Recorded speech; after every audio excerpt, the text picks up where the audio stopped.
এই যে দেখেন গ্রামে এই যে একটু জায়গা থাকলে লেবু গাছ লাগায়। এই যে দেখেন লেবু ধরছে, অনেক লেবু আছে।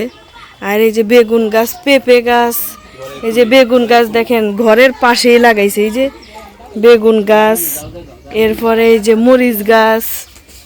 মানে গ্রামে একটু সামান্য একটু জায়গা থাকলেই সেইখানে মানে কৃষি কাজ করে ফেলে। এই যে এখানে চিচিঙ্গা গাছ, এই যে একটা লেবু সেরা হয়েছে, অনেক সুন্দর গ্রাম। এই দেখেন রান্নাঘরটা, হ্যাঁ দেখেন গ্রামের ঘরগুলোও কি সুন্দর থাকে, মানে মানে এটি ভাঙাচোরা হইলেও সুন্দর লাগে। এই যে এখানে একটা পাখি আছে, পাখিটা এখনো কথা বলা শিখে নেই।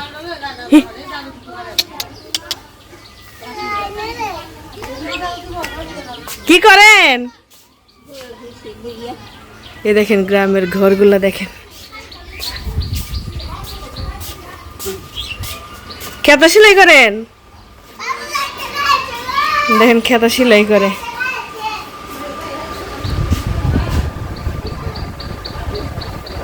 এই দেখেন বাড়ির পাশেই উঠানের জায়গাটাতেই দেখেন কৃষি কাজ করছে। এই যে বেগুন অনেকগুলো গাছ লাগিয়েছে। আর দেখেন উপরে চাল কুমড়া, উপরে চাল কুমড়া, নিচে এই যে বেগুন গাছ। মানে দেশে একটু জায়গা হইলেই সেখানে কৃষি কাজ করে আর কি। এই যে এখানে ঢেঁড়স গাছ, অনেক ঢেঁড়স ধরছে, নিচে কলমি শাক গাছ, উপরে চাল কুমড়া গাছ। এই যে এই পাশে আবার এই যে ডাঁটার শাক, এই যে পেঁপে গাছ। বল নিয়ে এসেছে। হ্যাঁ অনেক তো ছিল বল। এই যে আয়োজন চাষি, আপনারা খুঁজতে গেছিলাম।